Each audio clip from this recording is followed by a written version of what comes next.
Job లేక ఇబ్బంది పడుతున్నారా? అయితే మెడికల్ కోడింగ్ మీకు మంచి ఆప్షన్. వెంటనే కాల్ చేసి కోర్సులో జాయిన్ అవ్వండి.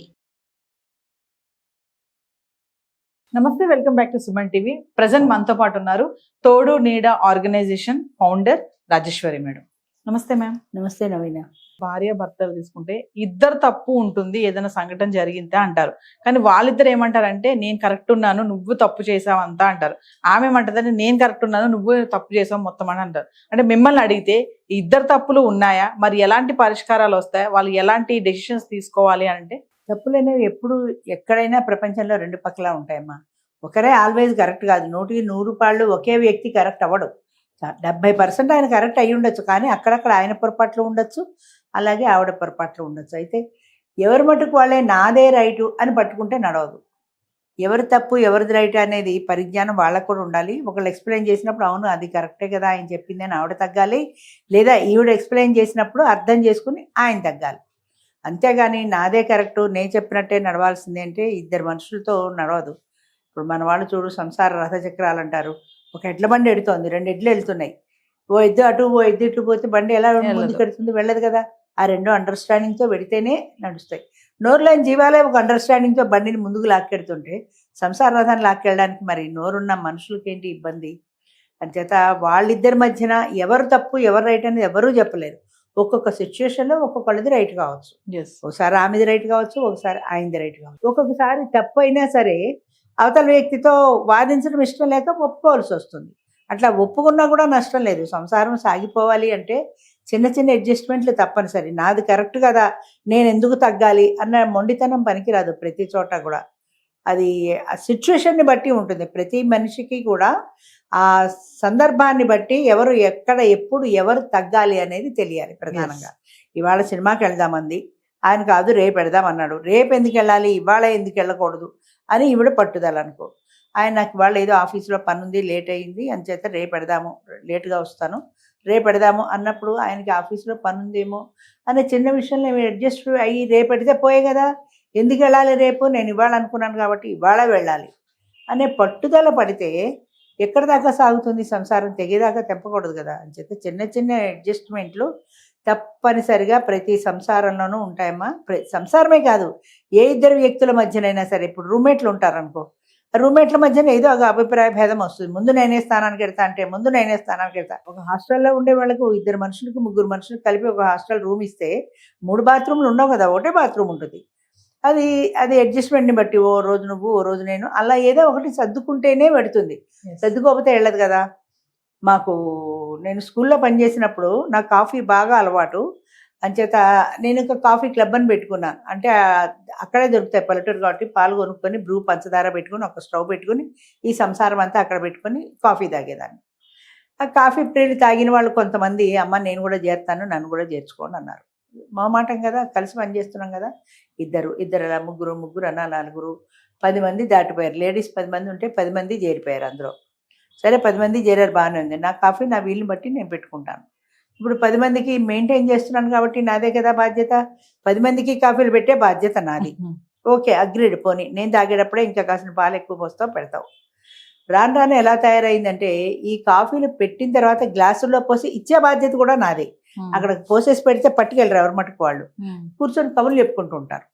కబుర్లు చెప్పుకుంటుంటే ఈ 10 మందికి 10 గ్లాసులు తీసుకెళ్ళి ఇచ్చే బాధ్యత కూడా నాది. సరే అది కూడా అయిపోయింది. పోనీ దానికి కూడా ఒప్పుకున్నాం. ఇక బిల్లులు ఇచ్చే ముందు ఒక ఆవిడ నాకు ఫోను, మేడం నేను ఈ నెలలో ఒక రోజు రాలేదు, ఆ రోజుకు నాకు డబ్బులు కట్ చేసి ఇవ్వండి, లేదా నేను డబ్బులు కట్ చేసి ఇస్తాను. ఏదో కాఫీ ఇప్పుడు 5 రూపాయలు, ఆ రోజుల్లో కలిసి పెట్టుకుంటే ₹2 ఉండేది కాఫీ. ఈ ఏదో ₹2కి 29 రోజులకి ఇంత అయితే 30 రోజులకి ఎంత అని లెక్కల కంటే నాకు ఎంత తలనొప్పి ఆ ₹2 కోసమని. అయినా సరే మేడం ఆ రోజు నేను వచ్చాను కానీ నేను కాఫీ తాగలేదు అంచేత నా డబ్బులు కట్ చేసి ఇస్తాను. ఈ గొడవలు ఎక్కువైపోయి తర్వాత 10 రోజులకి కాఫీకి రోజు నేనే పెట్టడం ఎందుకని టైం టేబుల్ వేసాను. సోమవారం ఈవిడ, మంగళవారం ఈవిడ, బుధవారం వేసాను. సోమవారం కాఫీ పెట్టాల్సిన ఆవిడ సోమవారం సెలవు పెట్టింది, రాలేదు. మంగళవారం ఆవిడ ఏముంటుంది, నేను మరి సోమవారం కాఫీ ఎవరు పెడతారు? సరే మంగళవారం ఆవిడ సోమవారం పెట్టమన్నాం. నేను నాది మంగళవారం కదా, నేను సోమవారం ఎందుకు పెట్టాలి అని. అంటే చిన్న చిన్న విషయాల్లో సర్దుబాటు ఉంటే కాఫీలు తాగుతావు, లేకపోతే మొత్తం మూసేస్తే నీకు కాఫీ పోయింది కదా. అంచేత నేను సోమవారం ఎందుకు పెట్టాలి, నేను మంగళవారమే పెడతా. మరి సోమవారం ఎవరు పెడతారు, పోనీ మానేద్దాం మొత్తం కాఫీ. ఇలా గొడవలు పెట్టి చివరికి మూసేశాను క్లబ్. వచ్చిన నష్టం ఏంటంటే హాయిగా కూర్చొని కాఫీ తాగేవాళ్ళు ఇలాంటి పంతాలు పట్టింపులతో గొడవలు పెట్టుకొని కాఫీ క్లబ్ మూసుకున్నారు. అంతే తప్ప సర్దుబాటు చేసుకుంటే అందరం తాగొచ్చు కదా అనే సర్దుబాటు గుణం ముఖ్యంగా ఆడవాళ్ళలో లేనిదే, ఆడవాళ్ళలో ఉండవలసింది కూడా ఆడవాళ్ళలో ఆ సర్దుబాటు గుణం లేదు. అది లేకపోవటం వల్ల ఒక కాఫీ అనేది ఒక ఎగ్జాంపుల్ మాత్రమే. ఈ విషయమైనా ఏ విషయమైనా సరే సర్దుబాటు లేకపోతే కష్టం. అంటే మేడం సర్దుబాటు అంటే నాకు గుర్తొచ్చింది క్వశ్చన్. ఇప్పుడు వైఫ్ అండ్ హస్బెండ్ ఉన్నారు, ఒక గొడవ జరిగింది అనుకోండి, భర్త కూడా అనుకుంటాడా వైఫే సర్దుకోవాలి, నేను ఎందుకు తగ్గాలి అని? మేల్ ఈగో అనేది ఒకటి ఉంటుంది. అది ఇప్పుడు చాలామంది పెళ్ళిళ్ళు వద్దు అని వాయిదా వేస్తున్నారంటే సాధారణంగా వాళ్ళకి మేల్ డామినేటెడ్గా ఉన్న ప్రపంచంలో బ్రతకడం అలవాటయ్యి ఇప్పుడు ఫీమేల్ డామినేషన్లో బ్రతకలేక మాకు వద్దు బాబు అసలు పెళ్ళి వద్దు, ఈ టార్చర్ వద్దు అంటున్నారు. అలాగే నా మాట నెగ్గాలి అనే ఈగో ఎంతో అంతో ఉంటుంది. మగవాళ్ళలో పాలు ఎక్కువే ఉంటుంది. ఎందుకంటే మేల్ డామినేటెడ్ దేశంలో బ్రతికారు కాబట్టి వాళ్ళు నేను చెప్తే భార్య వినాలి అన్న ధోరణి మగవాళ్ళలో ఎక్కువ ఉంటుంది.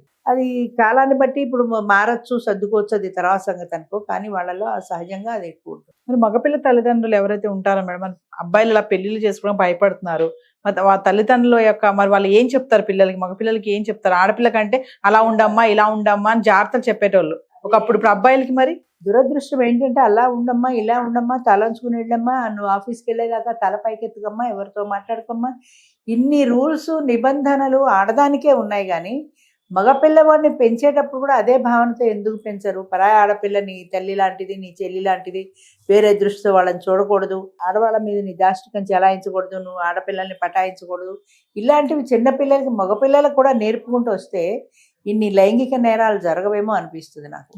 మగపిల్ల వాడికేంటి, వాడు మగాడు అన్న దృష్టితో చిన్నప్పటి నుంచి పెంచి నేను మగాడిని అన్నది అహం వాళ్ళలో బాగా పెరిగిపోయి మేమేం చేసినా తప్పు కాదు, మేమేం చేసినా పర్వాలేదన్న ధోరణి మగవాళ్ళలో పెరుగుతుంది. చిన్నప్పుడు స్కూళ్ళలో, మన గవర్నమెంట్ స్కూల్లో ప్రతిజ్ఞని చేయిస్తారు, all Indians are my brothers and sisters అని. వాడు కూడా అనేవాడు ఎక్సెప్ట్ వన్ అనేవాడు, నా పెళ్ళంగా అది దాన్ని సిస్టర్లో ఎలా చూస్తానని. అంచేత all Indians are my brothers and sisters అంటే భారతీయులందరూ నా సహోదరులు, ఆ సోదర భావంతో ఉండాలి అని దాని భావన.